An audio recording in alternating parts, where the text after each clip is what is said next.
The Tipping Point with Mike Tipton is brought to you by Dubby. What is Dubby? Dubby is a clean energy drink that is made to give you focus with no crash, jitters, or angst like those other energy drinks have. They also have no maltodextrin fillers and don't use artificial dyes. Dubby contains vitamins, amino acids, a nootropic, and 150 milligrams of caffeine. Dubby's products are made in the USA in an FDA-inspected facility that strictly adheres to GMP manufacturing guidelines. All of the flavors are unique and custom-made by Dubby, and you'll never taste our taste anywhere else. The best part about it is they're affordable. Dubby's drinks come out to about $1 per drink, much cheaper than Starbucks or any of those canned energy drinks. To learn more, visit w.gg.com/MRTipton33 and place your order today. Use promo code MrTipton33 and save today. Dubby Energy, be better. What's going on, everybody? I want to tell you about my new friends over at Cleverman. Visit them online at becleverman.com. What they gave me was the energizing face and beard scrub along with the Cleverman face scrubber. And trust me when I say this, the energizing face and beard scrub smells amazing. Combining it with the face scrubber, making sure that your boy was looking as good and as sexy as possible, opened up a whole different sensation in my face that I haven't ever felt before. I felt so clean, so fresh, and so clean, like Outcast said, and it helped me feel like I was ready for my day. Make sure you visit them online at becleverman.com and follow them on Instagram at clevermannyc. The link is up in my bio if you want to check out all the amazing products they have. Visit them online, becleverman.com.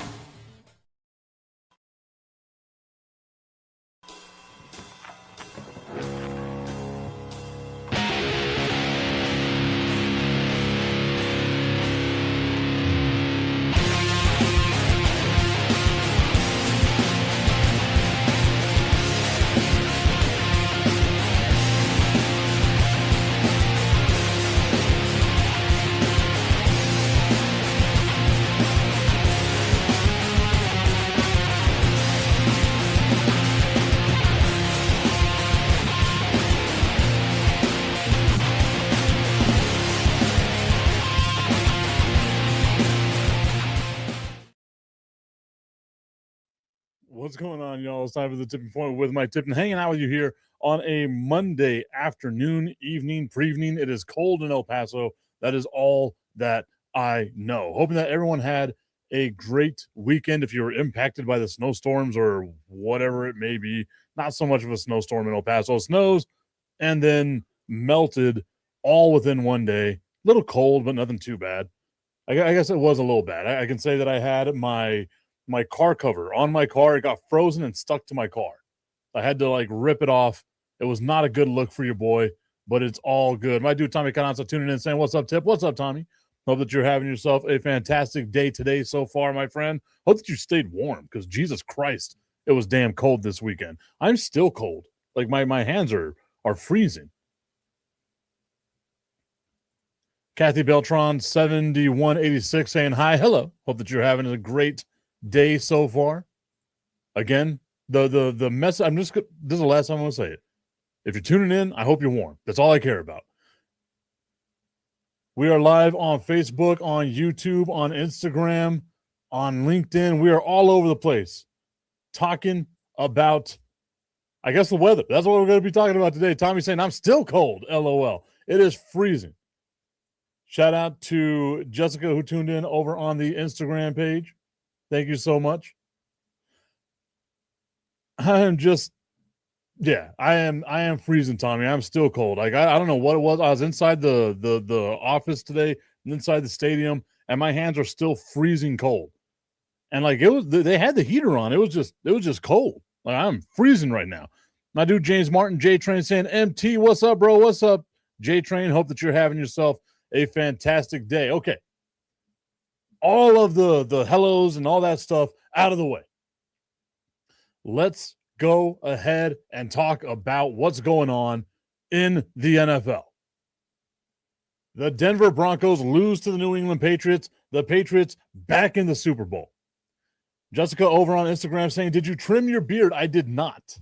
I haven't trimmed it yet. This is just I guess combed a little bit. Maybe the hat helps out. Maybe there's just a little something, you know. I was also surprised the amount of people that were like in shock that I have hair. I feel like I've posted enough pictures recently that I have hair. I've had hair since March, I guess. Whatever. Anyway, the New England Patriots in the Super Bowl. For all you people that prayed for the Chiefs to like be done, like we don't want to deal with the Chiefs anymore, I am blaming you. Oh, there's no need to interrupt or apologize about interrupting. That's what the show is about. The show is a lazy river. We meander wherever it is that the show takes us. That's where we go.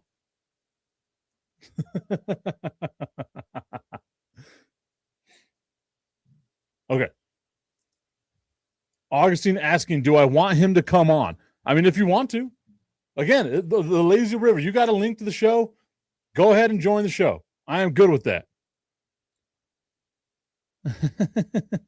J-Train saying Stidham played like shit hams after that first drive. I was surprised. Want to give a shout out to Jennifer Castro, who tuned in saying, oh, hello, I just joined. Hello, Jennifer. Hope that you're having a great day. That first drive for the Denver Broncos, I was terrified. I was like, oh my God, it's going to be one of these games. Holy shit. I was wrong. I was already about to make like a whole montage video about how bad I am at this stuff, about how the Denver Broncos proved me wrong. I was right there. I was already like recording things, going into the archive footage that I have here, because y'all know I love to make fun of myself. And I said that the New England Patriots were going to dominate the game with a 13-7 win. That was the last number I landed on, was 13-7. The last time Augustine joined on Wednesday. Although I'm on multiple shows saying if the Patriots scored 10 points, Stidham wasn't going to get them there. And the first drive of the game for the Denver Broncos, Jared Stidham takes them down the field and throws themselves like it was a beautiful starting drive. I was not expecting the Broncos to come out this way. And I don't want to say just move the ball the way they did, but holy shit, Augustine, like you had to have been worried whenever you saw the way that game started. And I was worried, and you know for a fact that I said if the Broncos win, I'll come on the show with that classic paper bag over my face, because if the Patriots would have lost, which there was a huge possibility that, I mean, if Bo Nix was a starting QB, they would have lost. Easy as that. I don't know if that's necessarily the case, although I would say you having a paper bag on your face, I imagine, is the only way that you're allowed to have sex. But, hey, maybe it works out. You know what I mean? A flag on your face, they do it for the country. That was so mean. I apologize. You don't deserve that. Tommy is saying you can still do that, Augustine. We insist. Hey, just because I'm prettier than you two combined doesn't mean you have to hate. Oh, yeah. No, 100%. You are the best looking person associated with this network. 100,000%. One of the 3 people associated with it. But here's the big kicker, man. Here's the kicker. That second half was brutal. Oh, yeah. That second half was absolutely disgusting. And I'm saying this right now. And I'm a Patriot fan, but this is what's going to happen. Seahawks 35, Patriots 10. I don't think it's going to be that lopsided. Like I genuinely don't. I think this is a good matchup. I do think, though, the Seahawks are better than I think we have given them credit for. Like they're almost a complete team. Like that's kind of a scary team that I wouldn't want to face right now. I thought not having Zach Charbonnet and only having to rely on Kenneth Walker was going to be bad for them. Kenneth Walker was just dominating that LA Rams defense. Like, we know the Rams have a bad run game, but it was it wasn't as close as the score kind of indicated, right? Like I felt like Seattle handled that game pretty well. Yeah, I mean there were two huge plays that really defined this game. One is getting paid $2 million a year and running backwards and falling, and basically telling the Seahawks next play just throw for a touchdown. Sam Darnold looked almost unbreakable at times. He was getting hit. He was throwing those right on the money. He was throwing those balls right on the money. And then you're winning. You're dominating. You're an idiot taunting on the sidelines. Even though the ref told you for like 10 seconds, all right, man, stop it. You can go now. And you keep doing it. Now, here's my question. And this is to everybody out there in our neck of the woods or wherever you are, and if you're buried under ice or anything. Does Smith have a job next year? Does Smith have a job next year? And how will the coaching staff come down on, I just forgot the name of the player that was taunting, to give LA that second chance, that if LA came back and won that game, that would have been the play to come back to. I mean, yeah, I guess we could live in the world of ifs and buts. You know what I mean? Before I get to that, Stephen Michael Puka saying, "What's up, my dudes? What's up, my guy?" J Train saying that he was wrong about Bo Nix coming out of college. He has definitely made a believer under Sean Payton's guidance, which I think is the truth. Like Bo Nix, I would not be surprised if when it's all said and done, Bo Nix was the best quarterback in that draft class. I know it's kind of sacrilege, but I can see him maybe potentially being the best quarterback out of that draft class. Drake Maye is obviously in that draft class, so it's a little different. But I mean, mistakes are made, and you hope that the players learn from those mistakes. Now, if it had cost, like if the taunting penalty had cost the Seattle Seahawks something, maybe just maybe something bad happens here. But I don't see a scenario where you overreact like that. Like it's a rivalry game. You've played each other 3 times this season. I'm doing 3. You just can't see it. You've played each other 3 times this season. It was chippy at the very beginning of the game, right? Like there's a lot of emotions here. You're going to the Super Bowl. It's just, sometimes stuff like that happens. I agree with you. Like the ref let it slide a little bit, but eventually it comes back and gets you. And thankfully it didn't impact the Seahawks as bad as it potentially could have. Yeah, and that touchdown for the Seahawks right after that turnover, they couldn't get over the hump. They just couldn't get over that hump. So I'm just saying, if you get paid $2 million to catch a ball, don't fall over while you're running backwards.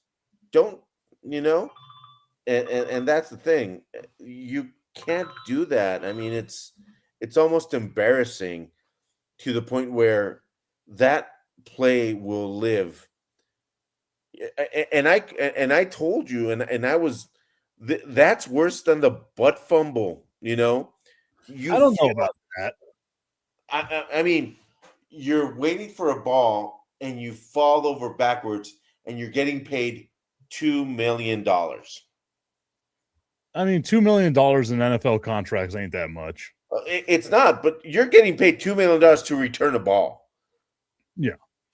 I mean, something's not right, and I would fire him on the spot. And it's not like there was a ton of weather. Like I don't even think it was really windy in Seattle that day, which is super weird because you juxtapose that to how it looked in Denver, which was so that game. I know CBS did a time lapse. I wanted to see if there was a video of the time lapse of it. Yeah, I saw time lapse, and that was incredible. The way it was basically 2 games in one, though, because in the first half you had a good game, and the second half you just had trash, and some of the. I mean, that was fun. Like even though it was terrible football, but that was fun to watch, man, because you knew whichever team scored, like how the Patriots scored right at the beginning of the half.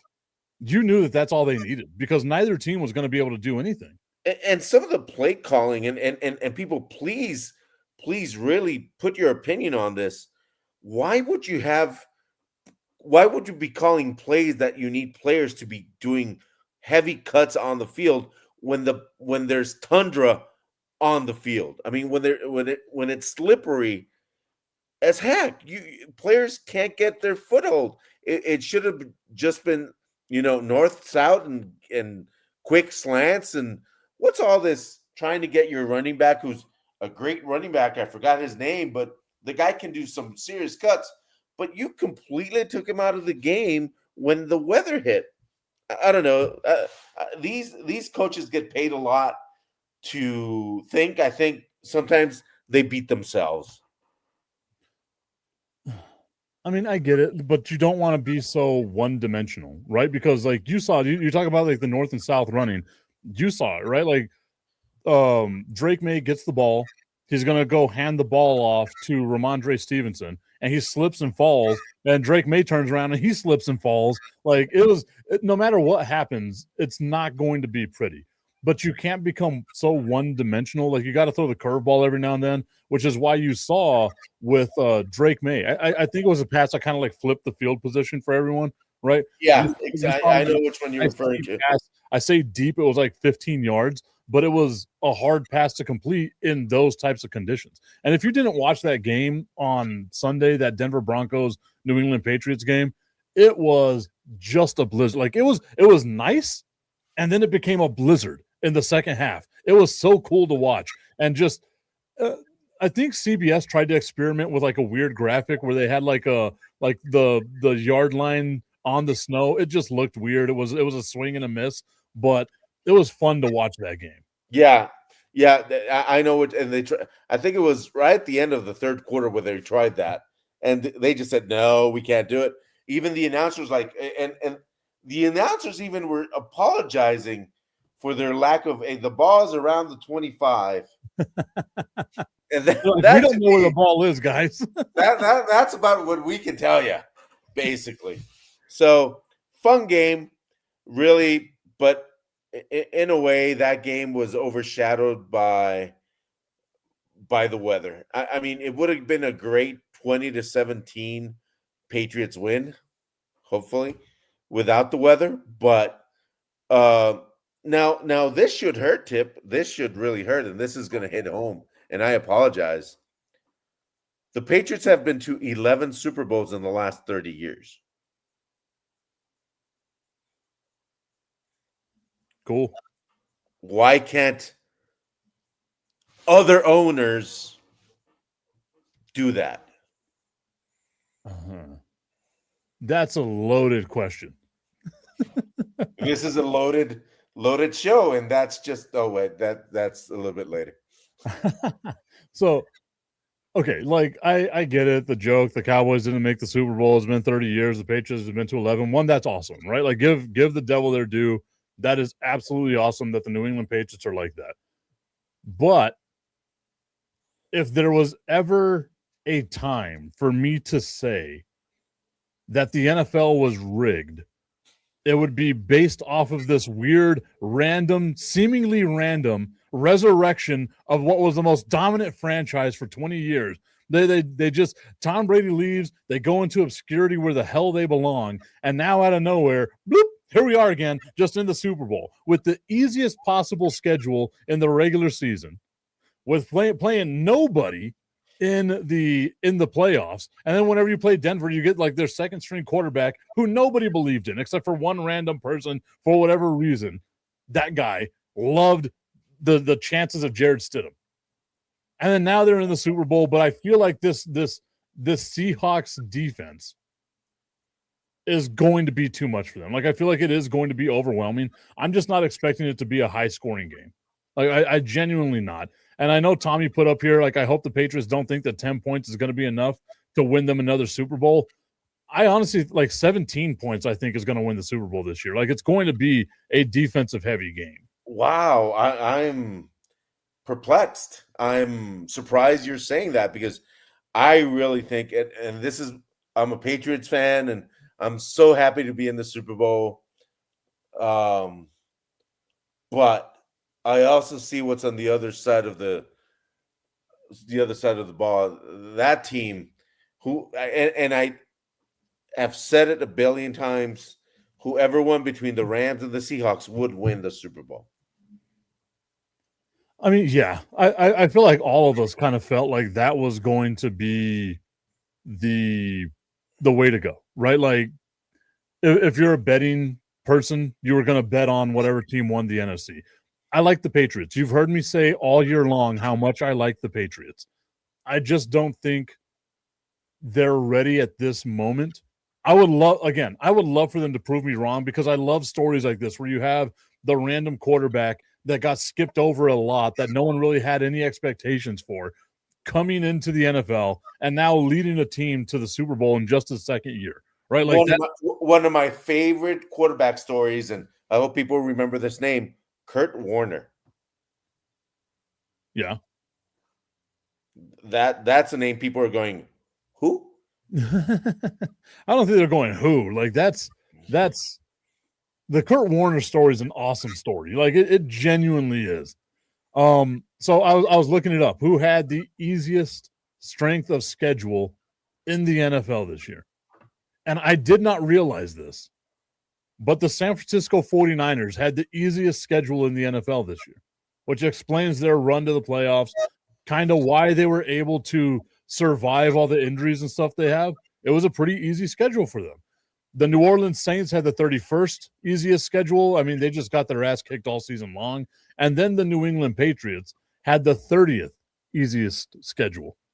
So you can only play who's in front of you. That's exactly what I was about to say. You even said that. Yep, that's exactly what I was about to say. Like, I know that that's going to be the narrative. That's what a lot of people are thinking of right now. If you believe right now that I said that I was into the conspiracy theory, I'm not.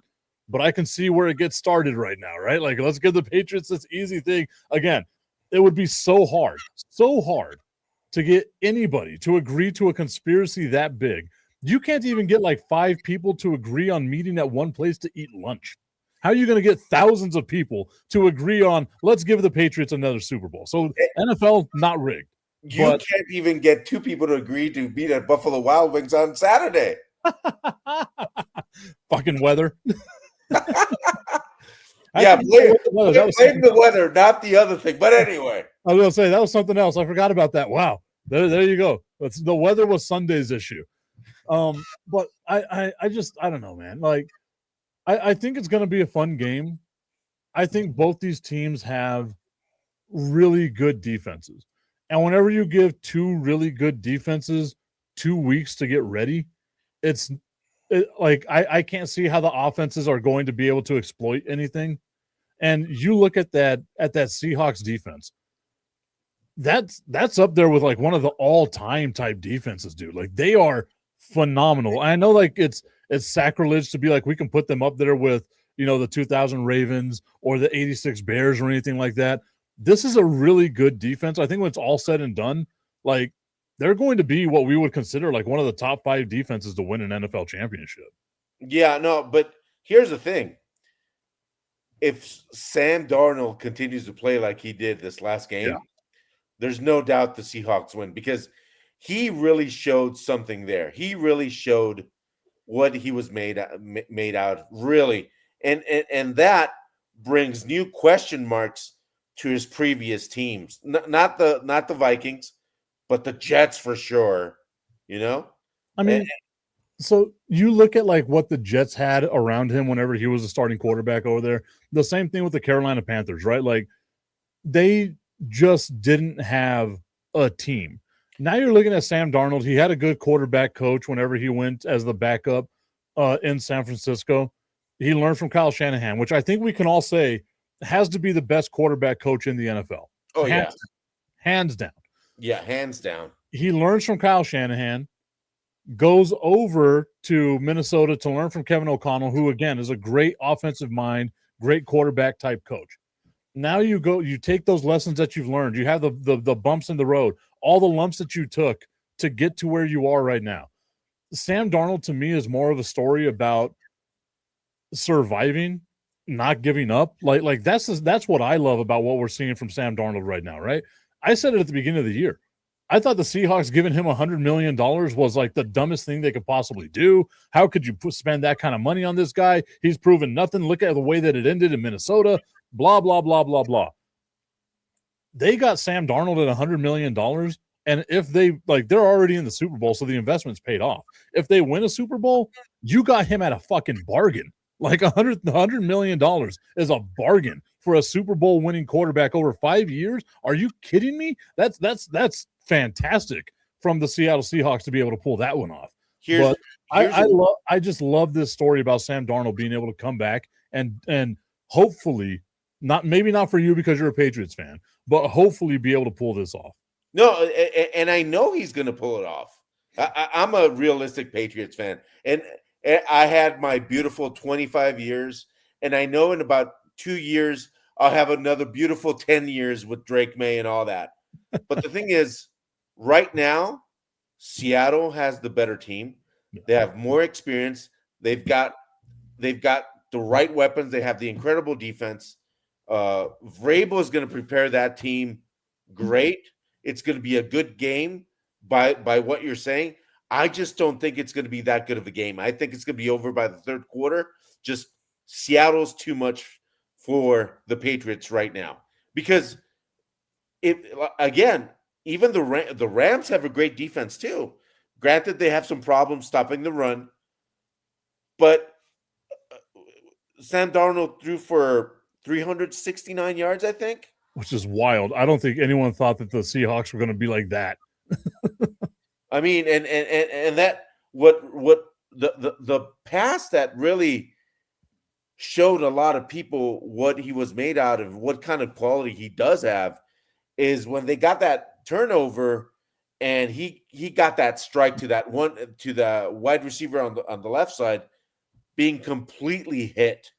I mean, he got romped, and he still made the strike. So for those naysayers on Sam Darnold, I think he shut everybody up and said, we've been criticizing what's going to be the next Super Bowl winning quarterback. He's not a Trent Dilfer at all.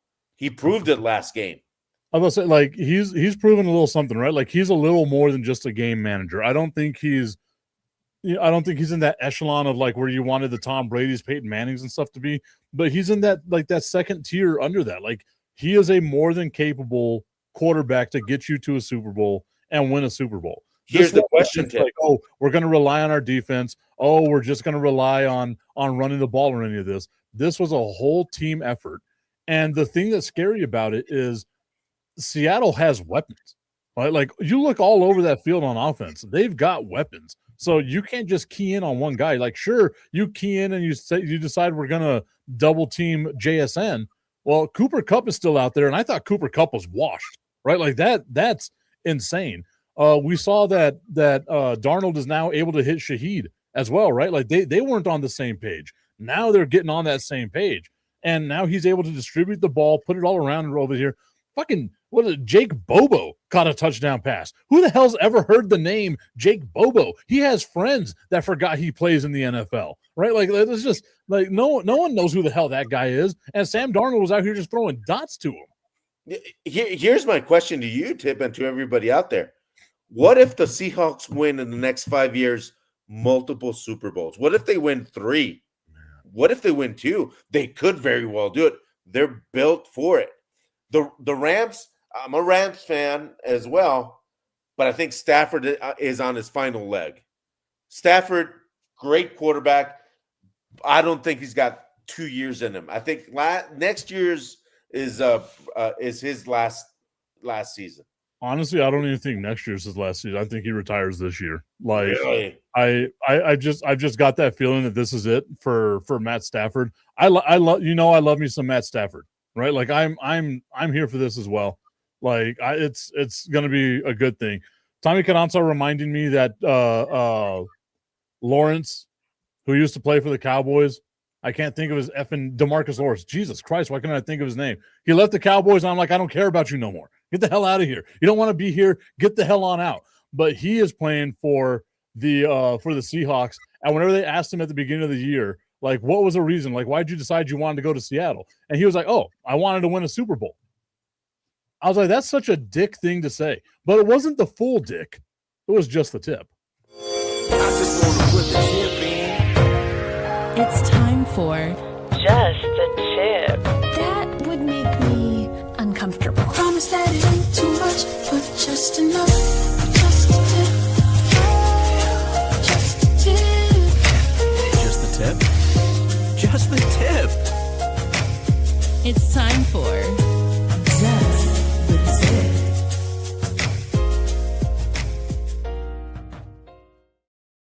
Jesus Christ, that was a stupid ass transition, but I love it. Just the Tip is brought to you by our friends over at www.myhappynuts.com. Do you got a dick move like DeMarcus Lawrence has? Make sure that you're as comfortable as you possibly can with the www.myhappynuts comfort cream. You don't have to worry about chafing. You don't have to worry about any of that stuff. And it smells absolutely amazing. Trust me, I've got the Big Wood body wash, and I'm out here just smelling like Big Wood, baby, swinging that wood the way that we slang that meat over here in the meat slinger's house. www.myhappynuts.com. Use promo code Mike Tipton at checkout and save on all of your male grooming needs. Been a while since I mentioned the meat slinger, so I had to bring that one back out, Augustine. Yeah, that's questioning reality now. That's the thing.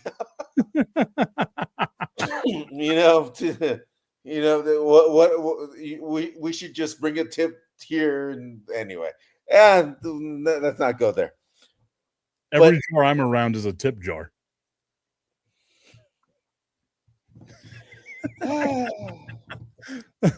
What's up, Crooked Commish? We see the Crooked Commish is tuned in right now. Our friend from the Arizona area hanging out with us. Hardcore Chicago Bears fan, giving us a little bit of love, saying, Money Mike and Augustine, how are you guys doing? And then saying, trust me, no nuts are happier than Mike McCarthy's nuts. Let's talk about this one, Augustine. The Pittsburgh Steelers fired Mike Tomlin, who went 10-7 and lost in the first round of the playoffs, to hire Mike McCarthy, who goes 11-6 and loses in the first round of the playoffs. What the hell kind of a move was this? Like, this doesn't seem like a move up. It doesn't seem like a move back. It seems like you just hired the same guy. Fuck, his name is Mike. Like, you just hired another Mike. Was the owner so old that he can't remember other people's names? So he had to just be like, you know what? Let's hire Mike. Mikes are stupid. No, but here's the thing. It's a lateral move. Maybe it's a change of how he treats the locker room. It's a change of something. Tommy Cananza hit me with it's 12-5. Remember when he was with the Cowboys, he would go 12-5 and lose in the first round of the playoffs. I don't see how this makes the Steelers better.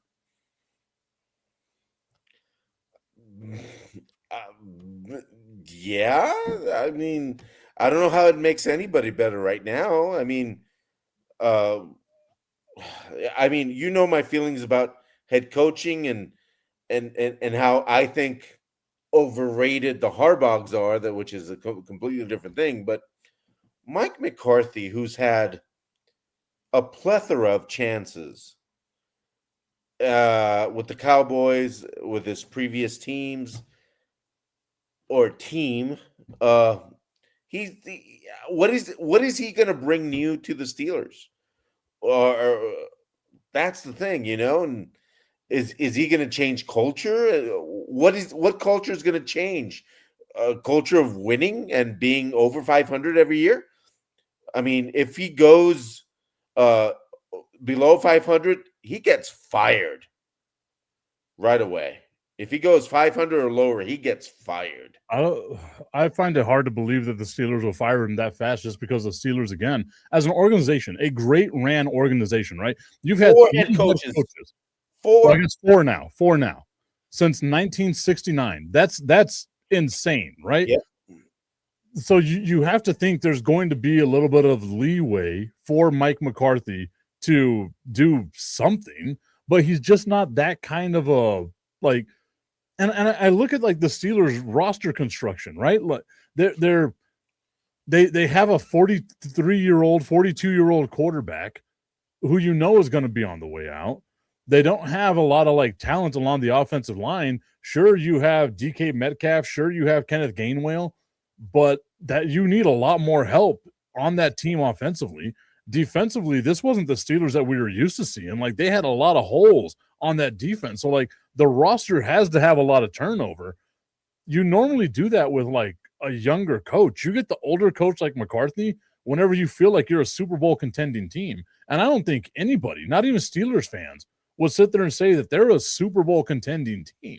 They're a middle-of-the-road team. They'll make it to the playoffs, lose in the first round, and go on their way. And the commission saying, to be fair, he's also not met a Steelers fan that's happy about this move. Well, like, nobody's really happy about this move, except for Mike McCarthy. Yeah, well, Mike McCarthy, I'm just glad I have a job. Simple as that. Because, I mean, it's going to be a tough move to go after Tomlin. You know, if I got this right, Chuck Noll, yep, Bill Cowher, mm-hmm. and the guy that was just fired, which was, I didn't think there was a reason to fire Mike Tomlin. Simple. There was really no reason. It was just a reset button for the whole organization, I think. Especially to hire, again, like Mike McCarthy, right? Like, that's not – if they went out and they hired like a young stud coordinator that we've seen kind of out there, like some of those names that have been floated out there, maybe I can see it. But you hired Mike McCarthy. Like, this isn't like, it's not a sexy name. I guess it's a name, but it's not a sexy name. No one associates that with winning. Like, you saw how, you know, unceremoniously he left the Cowboys. And let's not forget, the quarterback, like his quarterback is the guy that got him fired in Green Bay. Like it's a very questionable move, to say the best. James Martin, J-Train, saying maybe a redo of the relationship between Rodgers and McCarthy. Maybe that's what they're trying to do. But I mean, how many times have we seen people go back to that old relationship that ain't working and it doesn't end out the way they think it's going to end? You know what I mean? Like, sometimes you just got to call your loss, right? Like, call the loss. Throw in the towel. Throw in the damn towel. It's like the unthinkable, like hiring, you know, Brian Schottenheimer or something like that. You know, that would be completely out of it. You know, I mean, you can talk all the shit you want, but Brian Schottenheimer did a hell of a job this year. Like, again, shut me the hell up. I was right about Matt Eberflus. I was dead wrong about Brian Schottenheimer. Schotty's offense looked good. Number one of the top tier offenses in the NFL, despite the fact that their defense was atrocious. Isn't he a head coach and supposed to oversee the entire thing? No. You just focus on what you're good at, brother. You got defensive coordinators for that stuff.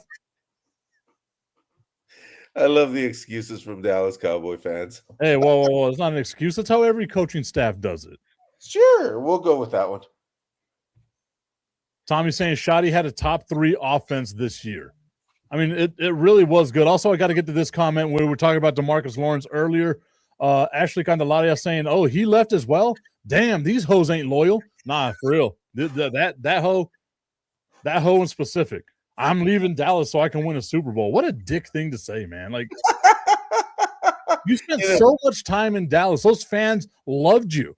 We stuck with you through the years where you were absolute hot garbage, and everyone was wanting to get rid of you. Dallas Cowboys fans were like, no. He's going to be all right. Don't worry about him. DeMarcus Lawrence is going to be all right. And then the second you get a chance to move on, you're like, man, fuck those people in Dallas. I'm here to win a Super Bowl, baby. It hurts. Although I do want him to win a Super Bowl. Is that what Cowboy fan has been reduced to now? To having ex-players win a Super Bowl with other teams?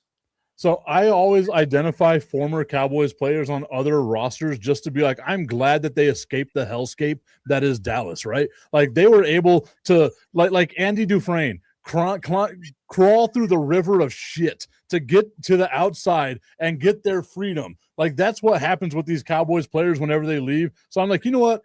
Good for you. I hope you win a Super Bowl, because you sure as hell weren't going to win it in Dallas. As much as I love my Cowboys, I know what the future holds for me. I wish that on nobody. Tommy's saying that he's always loved Tank. He said he loved the fans in the city of Dallas. His shot was aimed at Jerry Jones and company. You don't take a shot at my owner. Whoa, that sounded bad. You don't take a shot.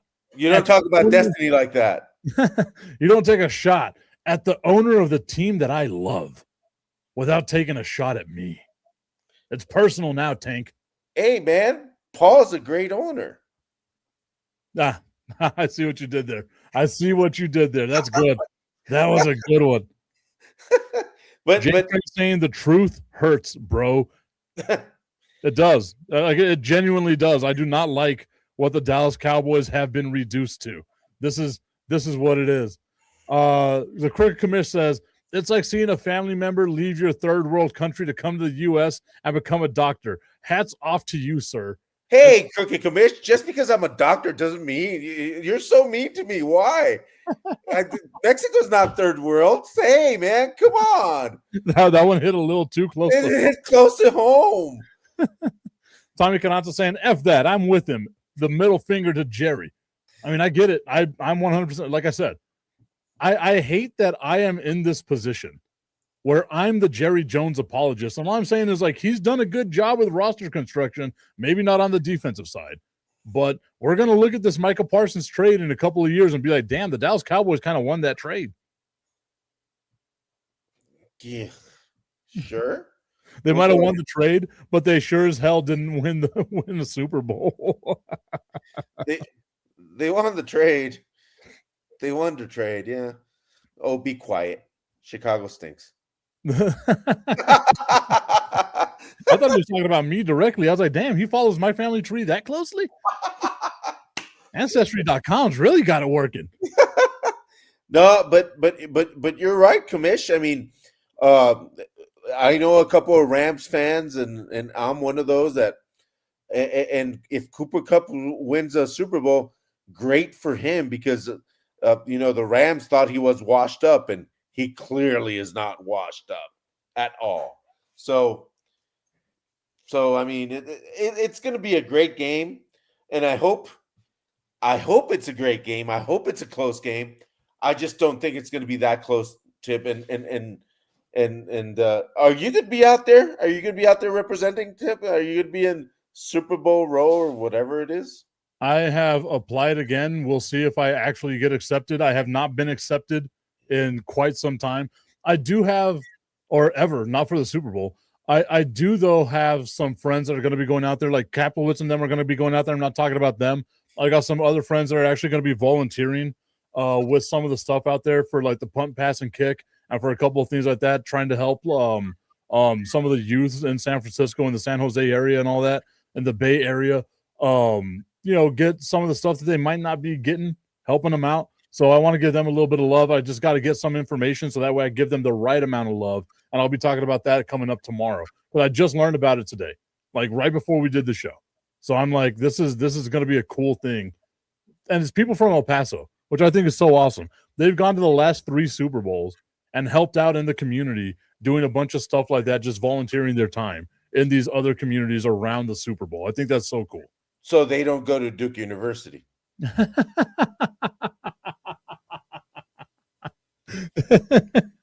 That's such an inside joke. That's like an El Paso only joke right there. I love it. Yeah, you should talk about this, because this is something that's important to all of college sports. And I mean, we didn't talk about it, but this is something that would hit everybody. So if you don't know, we had the Sun Bowl recently, December 31st, Duke versus Arizona State. Absolutely great game. Super fun game to watch. If you missed it, damn. Like, I feel bad for you, son. You should have been watching that game at least. As you know, whenever you do these bowl games, you have appearances that the teams make. They go to schools, they go to children's hospitals, etc. Duke had a scheduled appointment, I guess would be the term, of going to the local children's hospital here in El Paso, and they did not make that trip. And everyone has been raking them over the coals for it, justifiably, unjustifiably. I'm not 100% sure on it. All I know is there was a massive miscommunication here, and that's a terrible word to use, and the people that were impacted were these children at the children's hospital. I almost caught myself there. I think I could have said it and not like no one would have noticed. But I had to highlight it. I think Lauren Zimmerman would have kicked both our butts. Oh, 100%. I agree 100% on that one. Shout out to Lauren. Nothing but love for you. But I feel like they had an opportunity, the Duke Blue Devils did, to have done something between December 31st when the Sun Bowl was played and even now to make a gesture of like, my bad. Instead, they've done nothing. Like they haven't even acknowledged it. And I get it. Maybe the best thing is to just go out there and do whatever. But it's not a good look. Like, it's just not a good look. To stand up a children's hospital of all places is not a good look. Tommy says, say it with your chest. Not that time. Not that one, Tommy. Look at that. I think that's personal growth. Like, that shows a little bit of maturity happening here. I'm 41. Yeah. I'm about to be 42. Look at that. Like, that personal growth happening. You're 41? Yeah, I know. I look 75. No, I was just saying that's the magic age. Just put turning 41 in Mexican bullying, and you'll laugh. Tommy, I think you know about this, don't you? And just Tommy saying I like immature Mike better. That's been happening a lot on some other shows. That should be, your alter ego, immature Mike. Immature Mike? Yeah. Dang. I do have one of my alter egos is Bobby Bottle Service because my middle name is Robert. So there's that one, Bobby Bottle Service. That's one that comes out every now and again. The meat slinger. That's dirty. Tommy's saying that he's going to be 42 on the 30th. Nice. Oh, so you're both 41. That answers a lot of questions. I will be 42 on February 17th, same day as Michael Jordan. We both share a birthday. That's right. You share a birthday. And this year it's on Mardi Gras, so we do the show, Augustine. You got to show me your chest. I got to show the. No, we took that out. We took that out real quick. Man, I don't do censorship on this show, but I knew it was coming my way. I knew it was coming. Wait. Oh, there you go, Tommy. Immature Mike made a comeback. He made a comeback. Hey, one other thing we haven't talked about, yeah. and it was this weekend. And if you watched it, you saw one hell of a fight. Paddy Pimblett from the UK versus Matt Gaethe. I always screw up his Gaethje. I always thought it was Gaethje. Gaethje. What a fight! And if you saw this, it was 5 rounds of just pummeling on Paddy's face. And he withstood that, and he showed something there that I don't think another fighter has it at that weight class. It was just an amazing fight, and I hope people saw the fight because now it's on. All the UFC fights are on, I think, Paramount. Yes, they bought them out, but if you get a chance to watch these fighters on UFC, it's just an amazing thing. Get the Paramount pass.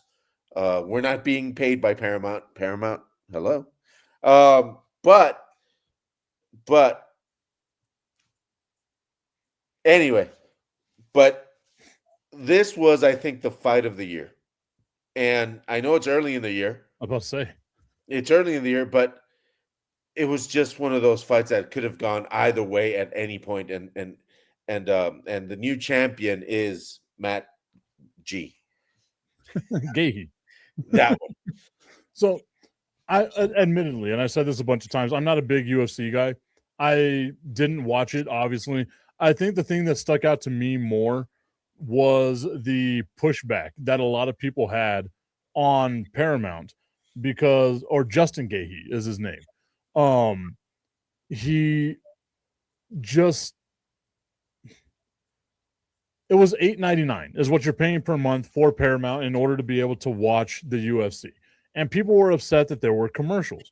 Well, you have two things that can happen here. You either deal with the commercials and pay $8.99, or you take away the commercials and your price that you pay for goes up exponentially, right? Like it'll wind up being, $20 a month or whatever it is that you're going to pay for the UFC package on Paramount.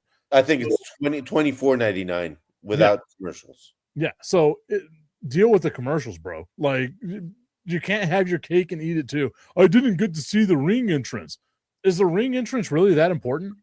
Right? Like walking down to the ring. And boxing, I get it because there's always something going on. I don't watch enough UFC to necessarily know. Is there like a concert going on? Is it like some big name person walking, Justin Gaethje out to the ring? Like, is it really that? I don't think it's that big of a product right now, is it?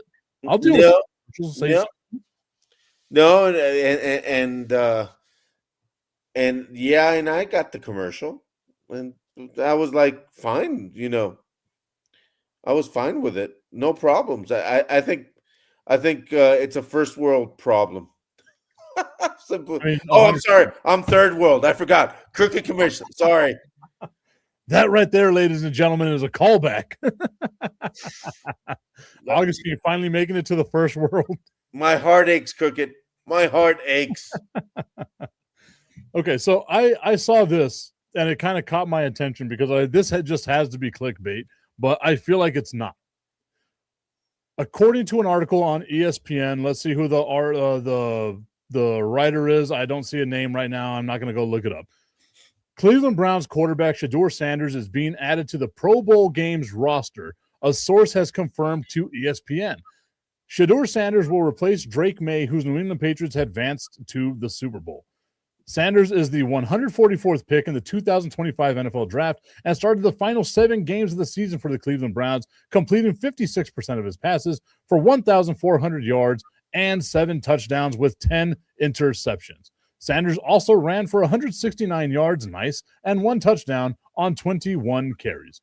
The Browns went 3-4 in games started by Shedeur Sanders. How cheap being an all-star has changed. That is the cheapest all-star in history of all-stars. But it's no longer an all-star game. Have you seen the all-star weekend? It sucks. I used to like the Pro Bowl, like the skills competitions and stuff like that. I never really cared too much about the game. I liked the ancillary stuff around it. But if you're going to call it like an all-star game or like a showcase of the best players you have in the NFL minus whoever is, playing in the Super Bowl, you could have come up with someone better than Shedeur Sanders, I feel like. And I know you're doing that because, his Dion probably would have had a fit or whatever the hell like that. But who cares? It's just not. But Ashley's saying people will tune in just to watch him. They want people to watch.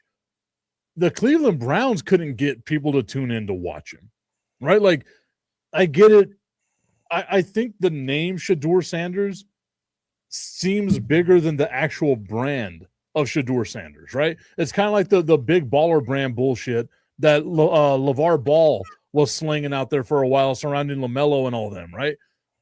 That brand is not as big as what people think it genuinely is. Oh, yeah, completely agree. For me, I'm just like, Shedeur Sanders being there, I get it. You want the eyes, but I don't think you're going to get the eyes. No, no, you're going to get people going, ew, Shedeur Sanders off. Change the channel. I'm watching Days of Our Lives, season 258. Ashley's daughter, Sydney, saying, excuse me? Excuse me? She is a Cleveland Browns fan. Oh, so, God.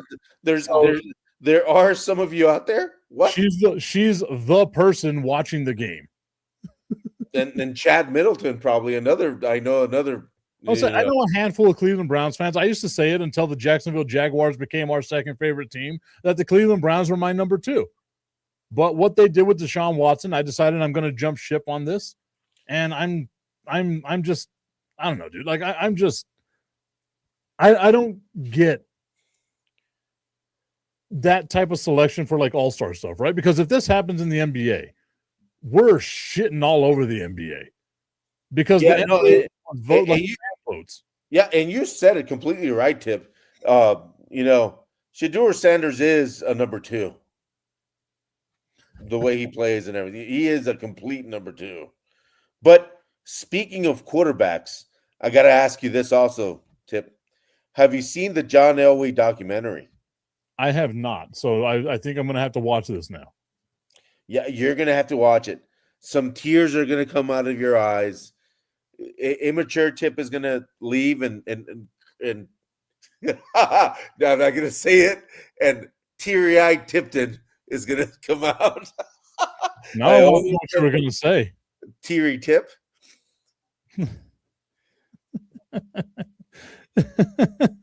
Just a liquidy substance dripping out of the tip is what you were going to say. Yeah, that's what I was going to say. But a little tip dribble.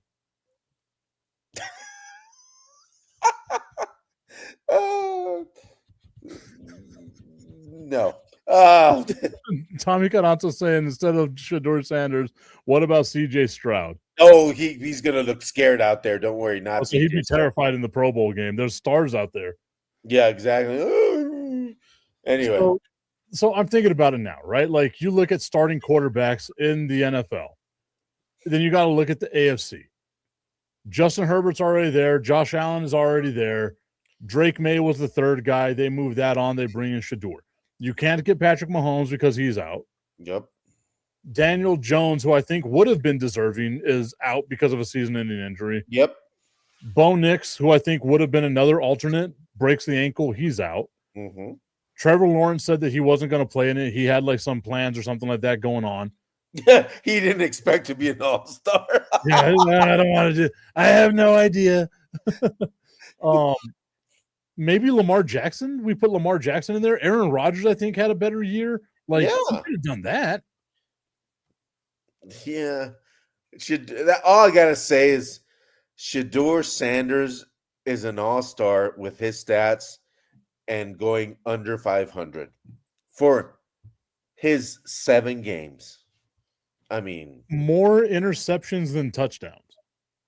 And he's being named an all-star. And back in the day, like maybe it just doesn't mean what it used to mean whenever we were younger, right? Oh yeah, I did. Nowhere even close. Not even a smidgen of what it was when we were like 20 years younger. No, being an all-star does not mean anything in the NFL anymore. It sucks though, dude. Like, but I think that's in every league, right? Because the NBA has this problem. All-star games are not what they used to be. And I don't think there's any way you can save it. I don't think there's any of that stuff. It's just part of what happens with evolution of people loving sports. But Tip, the last great, performance in an all-star game, it wasn't even football. It was basketball. Remember Kobe tying down LeBron James? Yeah. I mean, that's when real players came out and said, "Oh, are you really this good? Well, I'm going to take you to school, boy." And boy, did Kobe do a number on LeBron James. James. LeFlop. So basically, don't watch all-star games. Don't give them your money. Don't do it. If you're a reporter and any of that, go out there and get some autographs and then sell them on eBay.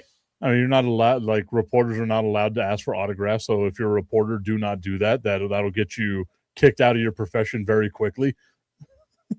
Okay, get your kid to get the autograph. There we go. You got to find the workaround, buddy. Yeah, but no, it's disgusting now. It's completely disgusting. And like, I'm not a Shedeur Sanders hater. I don't understand the move. And I'm not a Shedeur Sanders hater either, but I see reality, my friend. I see reality. Tommy's saying that he hasn't watched a Pro Bowl since maybe 2008. I think the last time I watched a Pro Bowl game was probably like 2022, if I'm being honest. I stuck with the Pro Bowl longer than I should have. I should have jumped off this ship, but I sank with the Titanic. I am now a ghost surrounding the Pro Bowl because I went down with the Pro Bowl. But like, it's bad. It's not fun. No one wants to see it anymore. Shedeur Sanders, They could have picked somebody else, literally anybody else. Yeah, you went down with Leo.